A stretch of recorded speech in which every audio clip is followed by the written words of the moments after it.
Hello, my name is Sasha Smith, and I am a 4 out of 5 year doctorate student, Doctor of Chinese Medicine student at the National University of Natural Medicine. And I have recently begun learning about forest bathing, and I was asked to share what I've been learning. And so, yeah, thanks for watching my presentation. Um,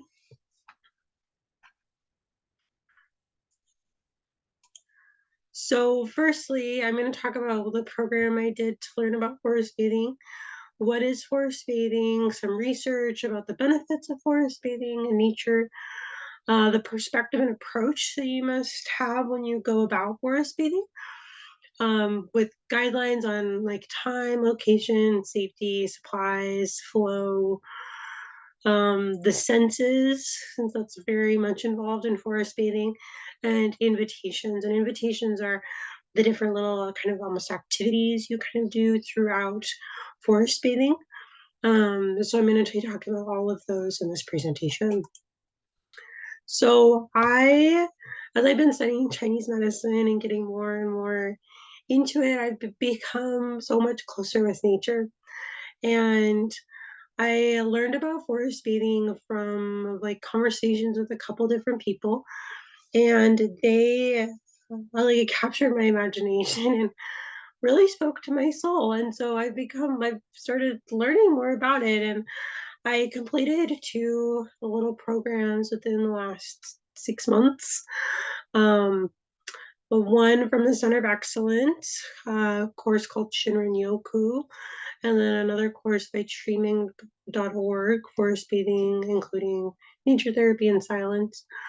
If I had to recommend one of these, I recommend the Center for Excellence. They a little bit more comprehensive, and I like the structure better. So that's what I recommend if you choose to learn more about forest bathing. So when I was making this presentation, I kept thinking about this quote from What About Bob, the movie What About Bob, where Bob is given a prescription to take a vacation from his problems. And forest bathing is that vacation. It's an opportunity to leave the world, leave technology, leave homework, just anything hectic behind, and really connect with yourself and with nature. And it's so beautiful. So, what is forest bathing? Forest bathing is immersing your senses in the forest. Um, so, air and water move in similar ways as each other. In physics, it's really interesting because air is treated as a fluid, and a lot of the equations in physics, the equations for water apply to air. And so when we are in any environment, we are bathing in that environment. And forest bathing is bathing in the environment of the forest. The term Shinrin Yoku, or forest bathing, was first coined by Tomohide Akiyama, and I apologize if I said that wrong. This Japanese man, and it's under the umbrella of ecotherapy. So ecotherapy also includes like nature meditations, horticulture therapy, animal assisted therapy, physical exercise in a natural environment, etc. That all falls under ecotherapy, and forest bathing is also in that under that umbrella. So, what are the benefits of forest bathing? There are many benefits here. I have a study to back up each one of these different different claims about forest bathing, and I'm not going to talk about all of them because that's a lot. And I'm just going to talk about four of my favorites. So as I read through, I'll tell you about the studies. One of them is relating to improving anxiety and depression and mood and happiness.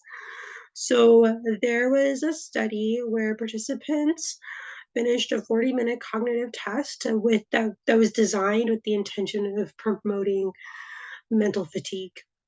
And When after they did this 40-minute test, they were told to do one of three things.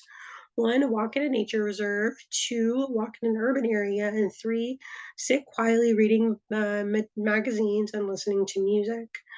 And those that walked in nature were significantly like had less anger, were more positive, and had some they're they were better off mentally, less fatigued.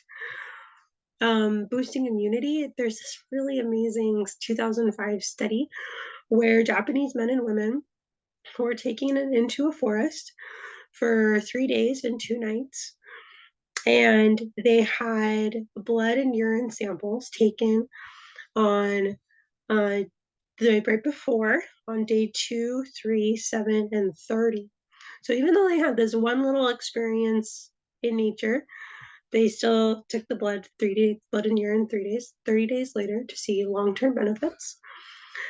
And when they were doing that, they were measuring several different things, including the natural killer activity. So the natural killer cells are very important in the immune system. So their activity, their numbers of natural killer cells, granulysin, perforin, granzymes A and B, and then also the concentration of urinary adrenaline. And they found that all of these immune boosting chemicals and processes were significantly higher on the forest bathing days, and that the adrenaline was lower. And they actually found that there's an increase in natural killer cells up to 30 days after. So that one day spending like that camping trip is a long-term benefit. So it also can improve cardiac and pulmonary functions. They did a study on elderly women with arterial stiffness and pulmonary difficulties. After they spent time in a forest, um, they measured the stiffness of their arteries, and from part to ankles, it's using a cardio ankle vascular index, and they found substantial differences in the hardness level and how soft the vessels got from being in nature. Um, Forest bathing can reduce blood pressure. It improves inflammation. It decreases blood glucose levels, and it increases your ability to cope with pain. There are two different studies, one from the King's Fund in the UK that found that being in a garden helps with pain relief for their patients. And then another study found that intensive care patients had reduced anxiety and need for pain medications, even just after viewing pictures of water and wood together. And I love that they don't even have to be physically in nature to get the benefits of nature. They can just look at it. So when we do forest bathing, we to get those benefits, we need to have the right approach and perspective. So these are some things to think about with the perspectives. You need to allow yourself to be guided by the invitation instead of being guided by accomplishing the exercise. Accomplishing is not the point, experiencing is the point. Avoid viewing the forest as a setting in which to do an activity. Instead, work with it as a partner. There's a lot of reciprocation, giving and taking with the forest. Focus on the sense of embodiment and vivid sensory experience. Try to minimize your efforts to achieve anything. If you feel yourself working out, stop for a few moments before restarting slowly. So, I'm going to talk in a moment about hiking versus forest bathing and how different they are. It's not for exercise, that's not why you're there. Disconnect from technology by leaving your phone at home or in your car. Do not force interactions. Avoid meditating. Just try to experience the forest offerings as they come to you. Do not try to experience the forest as others. So don't compare yourself to others, but listen and allow your unique experiences to emerge. And avoid trying to recreate positive experience. Just let it be. So it's important to keep these in mind when we come into forest bathing. So forest bathing versus hiking. Forest bathing is done over a short distance. So usually it's like a quarter of a mile, very little distance. Um, and while hiking is usually a greater distance than a quarter of a mile, forest bathing is a very slow pace, and hiking generally a faster pace. Um, Forest bathing focuses on the senses and immersing your senses. It's also about, like I said, reciprocity. We are guests in the forest, and the forest is there to connect with us, and it wants to connect with us. And uh, instead of just taking from that, we can give as well. Um, Giving songs, giving words, giving breath, giving we there's many things that we can give. And then continual inquiry, always asking questions and being curious.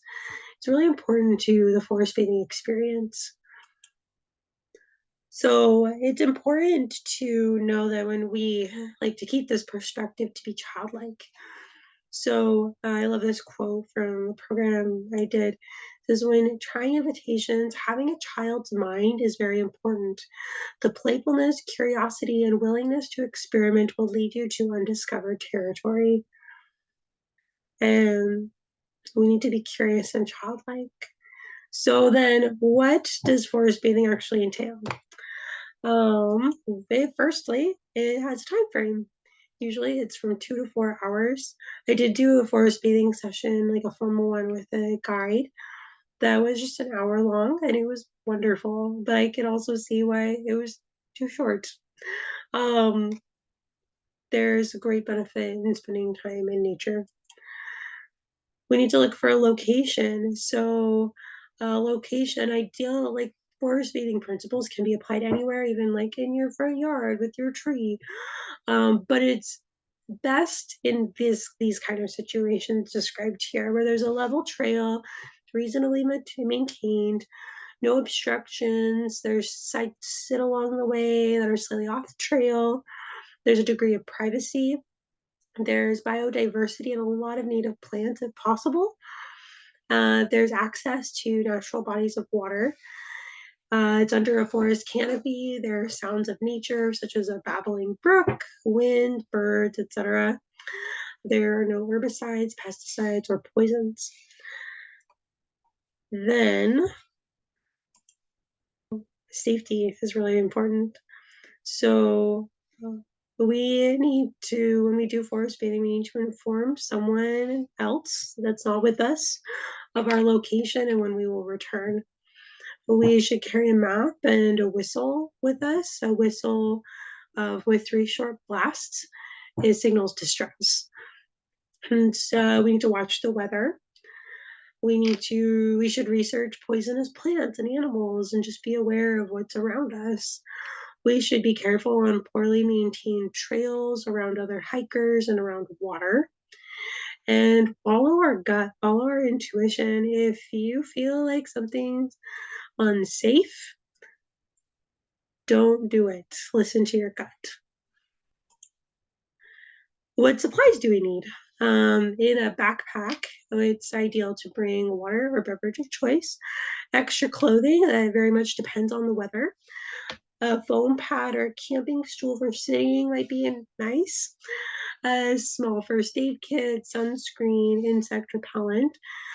And it's nice and appropriate to have a small tea ceremony as part of the experience. And for a tea ceremony, you would need a thermos to keep your water warm, 1 cup for every person and one for the forest because you're in a partnership and there's that reciprocity. Cloth to place the teacups on, herbal tea, and snacks. Whatever you pack in will be packed out. Leave no trace. So the flow of forest bathing is this general process. So you need to state your intent to forest bathe, not to hike. Then you have something called a threshold of connection. Usually this involves like deep breathing, grounding, possibly qigong or yoga to just get you in the just tell your body and soul that you're doing something different, that this is you are here to be present and you are engaged and it's different than other things. So you have this threshold of connection with your environment.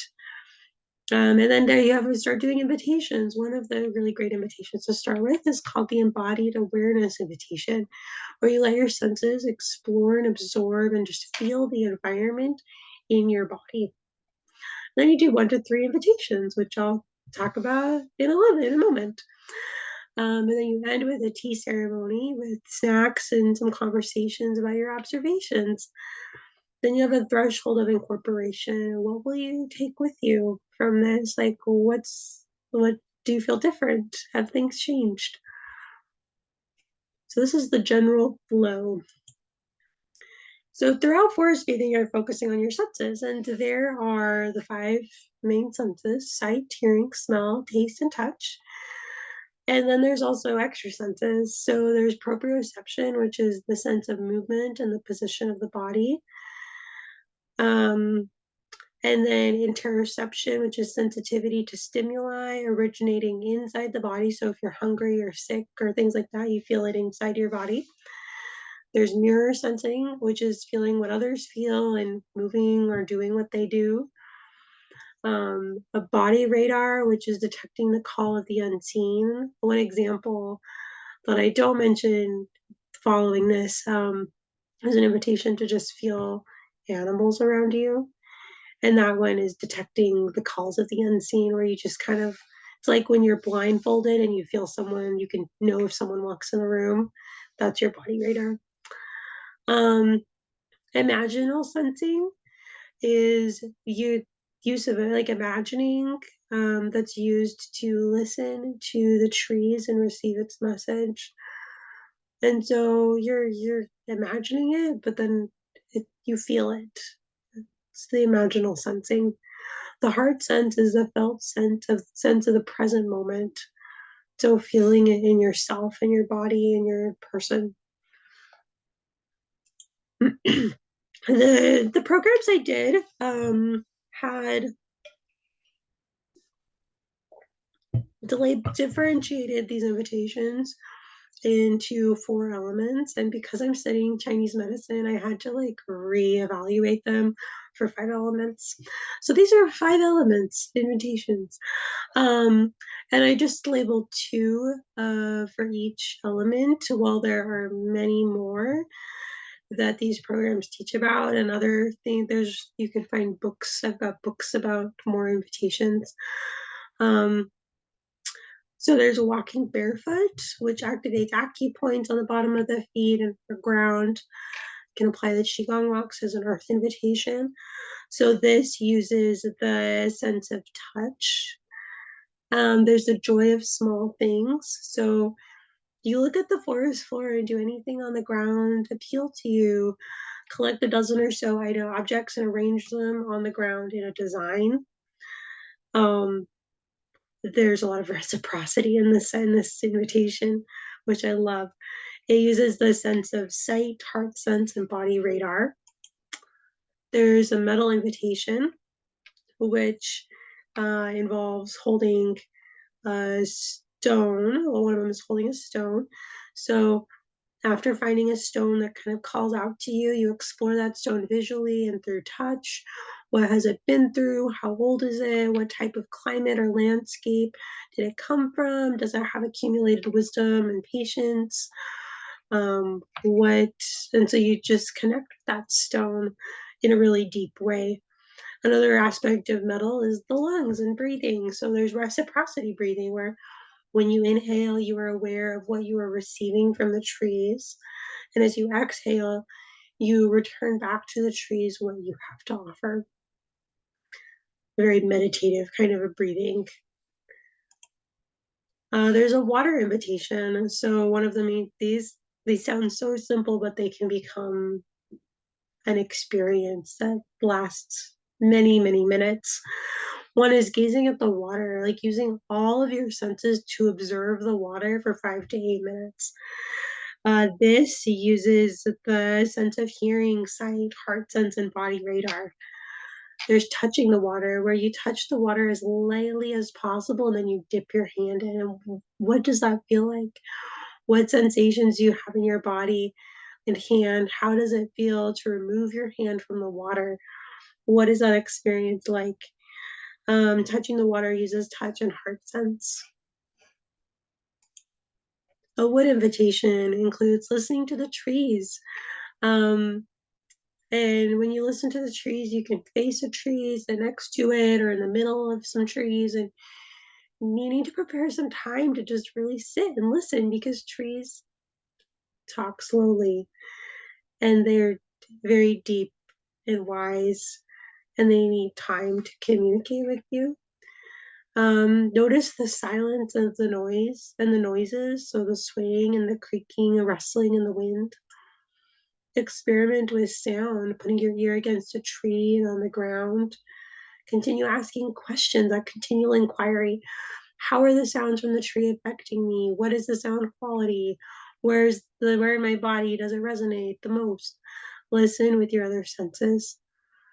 This one uses the senses of hearing, imaginal sense, heart sense, and interoception.